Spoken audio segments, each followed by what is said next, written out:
Hello student, आपका फिर से स्वागत है आपके अपने यूट्यूब चैनल साइंस वॉरियर में, जहां मैंने आपको लास्ट लेक्चर तक क्या है और जो संधारित्र तथा परावैद्युत चैप्टर है उसको कंप्लीट करा दिया था और साथ ही साथ उसके लिए हमने न्यूमेरिकल क्वेश्चन किए थे। 6 न्यूमेरिकल क्वेश्चन हो गए थे।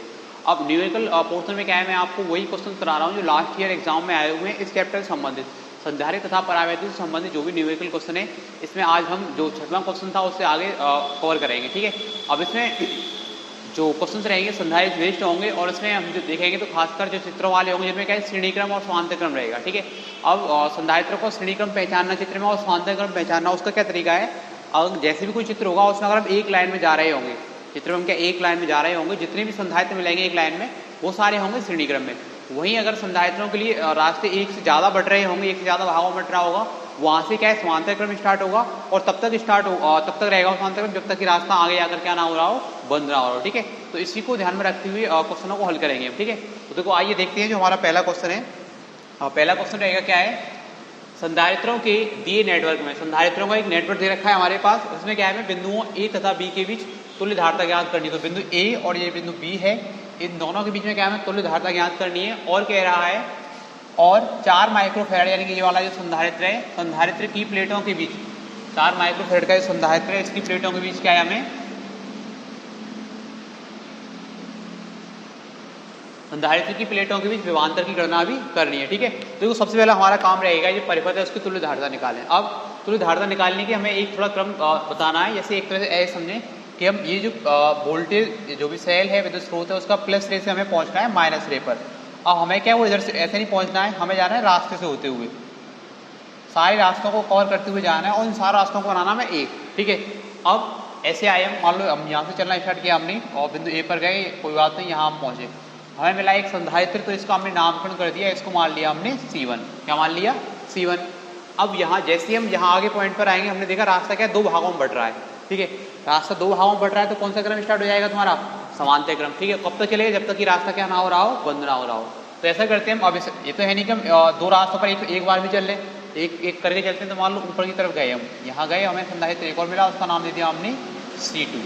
ठीक है, फिर आगे जाकर देखा हमने फिर से रास्ता क्या 3 भागों में बट रहा है, तो फिर से क्या स्टार्ट हो जाएगा तुम्हारा समांतर क्रम स्टार्ट होगा। और कब तक रहेगा? जब तक कि ये तीनों रास्ते क्या ना हो रहे हैं, बंद ना हो रहे हैं। ठीक है, तो हमने देखा यहाँ पर हमें 3 रास्ते मिले, तीनों को हम कवर किया, ऊपर की तरफ गए, हमने देखा एक संधारित्र मिला, उसका नाम दे दिया C3।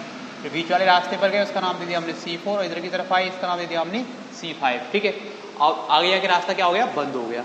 तो हुआ क्या, C3 C4 C5 अलग अलग रास्तों पर मिले हमें। ठीक है, तीनों किस क्रम में होंगे? तुम्हारे समांतर क्रम में होंगे। ठीक है, अब उसके बाद यहाँ आगे आए, हमारा रास्ता यहाँ पे क्या हो गया? बंद। फिर हम यानी कि हमारा ऊपर वाला रास्ता पूरा क्लियर हो गया। अब नीचे की तरफ आते हैं, नीचे की तरफ देखा हमने यहाँ पर एक संधारित्र मिला, इसका नाम दे दिया हमने C6। ठीक है, और आगे जाकर रास्ता बिल्कुल पूरा बंद। तो ए से कहाँ पहुँच गए हम? बी पर। अब इसमें हमने क्या देखा, हमें मिले एक तरह समझे पीछे की तरफ से हल करेंगे हम। ठीक है, हमें क्या है 3 माइक्रोफैराड 3 माइक्रोफैराड 3 माइक्रोफैराड ये 3 संधारित्र है, तीनों किस क्रम में? समांतर क्रम में। तीनों की तुल्य धारिता निकाल लेंगे हम। उसके बाद इन तीनों का जो एक होगा वो 18 माइक्रोफैराड के संधारित्र के साथ होगा श्रेणी क्रम में। इन तीनों का एक हो जाएगा, इन तीनों का एक, और ये तो किस क्रम में बनेंगे? एक लाइन में आएंगे तो किस क्रम में हो जाएंगे? श्रेणी क्रम में। उसके बाद इन तीनों का एक और इन दोनों का जो श्रेणी क्रम में होगा उनकी तुल्य धारिता निकाल लेंगे, वो क्या है इसके साथ होगा समांतर क्रम में। जो 6 माइक्रोफैराड का संधारित्र यानी C6 है उसके साथ रहेगा, समांतर क्रम में रहेगा। फिर इन सबका मिला के हो जाएगा एक, इन सबका एक 4 माइक्रोफैराड के संधारित्र के साथ रहेगा तुम्हारा श्रेणी क्रम में। ठीक है, उसके बाद निकाल लेंगे हम ए व बी के बीच तुल्य धारिता। ठीक है, तो देखो देखते हैं इसका हल क्या रहेगा। बात करें संधारित्र C3 C4 और C5 किस क्रम में? तुम्हारी श्रेणी क्रम में। संधारित्र C3, C4 तथा C5 समांतर क्रम में हैं यदि इनकी तुल्य धारिता अपनी तरफ से मान लेते हैं, इनकी तुल्य धारिता क्या है? C डैश है। क्या मान लेते हैं? C डैश है। ठीक है, तो क्या मान हो जाएगा C डैश का? C डैश का मान हो जाएगा तब C डैश बराबर हो जाएगा C3 प्लस C4 प्लस के C5, क्योंकि समांतर क्रम है। समांतर क्रम के लिए संयोजन का तुल्य धारिता सूत्र क्या होता है? C1 plus C2 plus C3 ऐसे करके जोड़ते हैं उनके हिसाब से। ठीक है, तो देखो C डैश का मान हो जाएगा तुम्हारा C3। C3 का कितना मान है? 3 माइक्रोफैराड प्लस और C4 का मान भी 3 प्लस के 3 बराबर 9 माइक्रोफैराड। यानी कि इन तीनों का हो गया अब एक। अब इन तीनों का जो एक है वो C2 के साथ किस क्रम में रहेगा तुम्हारा, श्रेणी क्रम में होगा। तो ऐसे लिख लेंगे हम, अब संधारित्र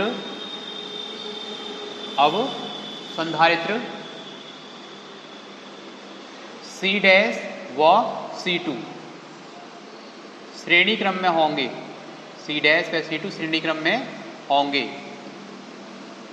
यदि इनकी तुल्य धारिता, या क्या है इनकी तुल्य धारिता देख रहे हैं हम, यदि इनकी तुल्य धारिता C डबल डैश हो, क्या हो, C डबल डैश हो। देखो क्या हो जाएगा, अब श्रेणी क्रम के लिए सूत्र क्या होता है, 1/C बराबर 1/C1 plus 1/C2 plus 1/C3 ऐसे करके होता है।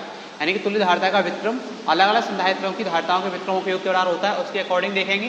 तो फिर क्या हो जाएगा, यहाँ पर इन दोनों का जो तुल्य धारिता मान रहे हैं क्या, C डबल डैश, तो क्या रहेगा तुम्हारा 1/, तब लिख सकते हैं हम इसे 1/, हो जाएगा C डबल डैश बराबर 1/C डैश प्लस 1/C2, ये कर लेंगे हम, ठीक है। अब यहाँ इसको देखें हम, 1/C डैश, C डैश का कितना मान आया हमारा 9 प्लस C2 का कितना मान है हमारा दे रखा है 18, दोनों का एलसीएम लेंगे कितना आ जाएगा 18 होगा। फ्रैक्शन हल करेंगे इसकी, बन क्या जाएगी 18, 9 का करेंगे 18 में 2 बार प्लस 18 करेंगे 1 कौन करेंगे तो कितना आएगा 1, तो ये कितना बन जाएगा तुम्हारा 1/C डबल डैश बराबर हो गया हमारा 3/18, यानी कि ये हो जाएगा। इसको और हम हल करेंगे, 1/C डबल डैश बराबर 1/, देखो 3 से 18 कितने कट जाएंगे तुम्हारे 6 बार कट जाएंगे, तो कितना जाएगा 1/6, वहीं अगर मात्र करो इसका इधर हो जाएगा, इसका इधर हो जाएगा, तो C डबल डैश का कितना मान आ गया 6 माइक्रोफैरड। यानी कि हुआ क्या, ये 3 संधारित्र और ये एक C2 मिलाकर सबका हल हो गया और इनकी तुल्य धारिता आई हमारी C डबल डैश, इसका मान कितना है तुम्हारा 6 माइक्रोफैरड ये हो गया। अब इन सब का एक, और ये जो C6 है यानी 6 माइक्रोफैरड वाला है, अब किस क्रम में होंगे तुम्हारे ये समांतर क्रम में होंगे, ठीक है। तो देखो ऐसे लिखते हैं, अब संधारित्र C डबल डैश व C6, अब क्या है संधारित्र C डबल डैश व C6 समांतर क्रम में होंगे, समांतर क्रम में होंगे यदि इनकी तुल्य धारिता C ट्रिपल डैश मान लेते हैं हम, क्या मान लेते हैं C ट्रिपल डैश है तब। अब समांतर क्रम है, समांतर क्रम के लिए क्या जाएगा C ट्रिपल डैश बराबर C डबल डैश प्लस के C6, C डबल डैश का कितना मान आया हमारा 6 प्लस इसका कितना मान है 6 बराबर 12 माइक्रोफैरड। यानी कि अब क्या हुआ, देखो ये पूरा बॉक्स हल हो गया, ठीक है, और पूरी का ये तुल्य धारिता निकल के आई, कितनी आई 12 माइक्रोफैरड। अब ये जो 12 माइक्रोफैरड का संधारित्र बनेगा वो 4 माइक्रोफैरड के संधारित्र के साथ रहेगा श्रेणी क्रम में, किस क्रम में रहेगा श्रेणी क्रम में रहेगा, उसको हल कर लेंगे हम। तो देखो देखें क्या हो जाएगा तुम्हारा, अब ऐसे लिखें, अब संधारित्र C ट्रिपल डैश व C1, C ट्रिपल डैश सबका हो गया, अब क्या तुम्हारा C1 श्रेणी क्रम में होंगे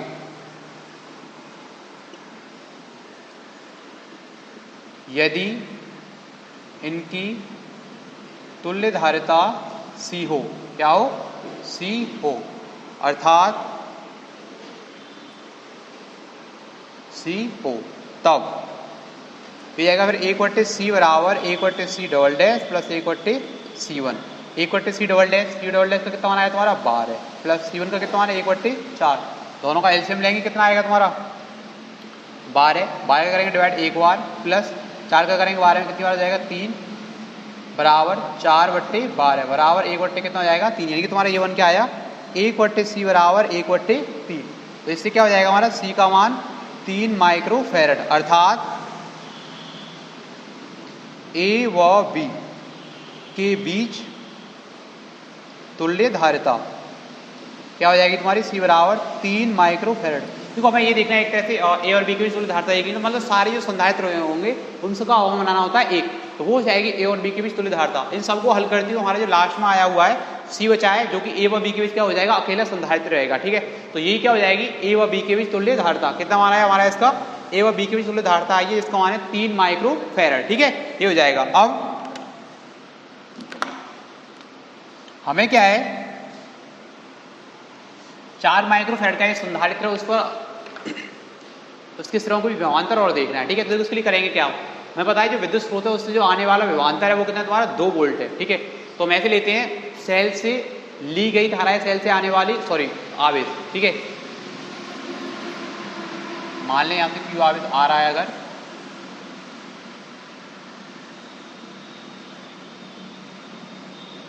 वैद्युत स्रोत मान लेते हैं, वैद्युत स्रोत से आने वाला आवेश क्या हो जाएगा, क्यू बराबर हो जाएगा तुम्हारा सी वी। क्या हो जाएगा, क्यू बराबर सी वी। सी से मतलब ये वाली तुल्य धारिता रहेगी और वी से मतलब इसके जो विभव है, ठीक है। तो क्या हो जाएगा तुम्हारा सी का कितना मान आया हमारा 3 माइक्रोफैराड, यानी कि 3 गुणा 10⁻⁻⁶ गुणा वी का मान कितना है तुम्हारा 2, कितने जाएंगे 6 गुणा 10⁻⁻⁶ कूलम।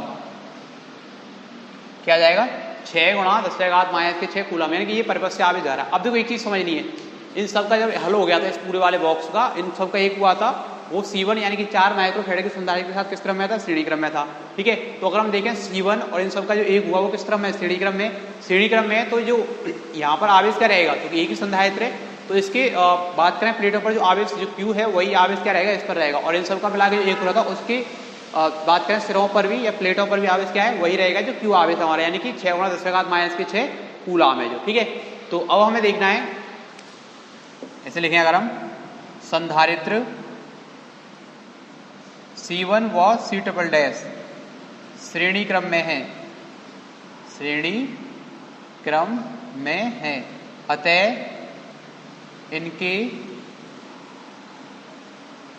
इनकी प्लेटों पर आवेश कितना रहेगा तुम्हारा 6 गुणा 10⁻⁻⁶ यानी कि 6 माइक्रो कूलम होगा, ठीक है, जाएगा।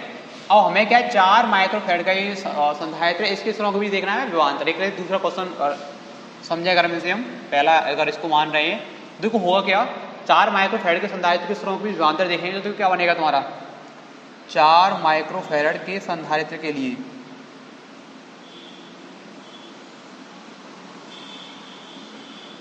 तो इसकी धारिता हमें पता है क्या है, C1 बराबर 4 गुणा 10⁻⁻⁶ फैराड हो जाएगा।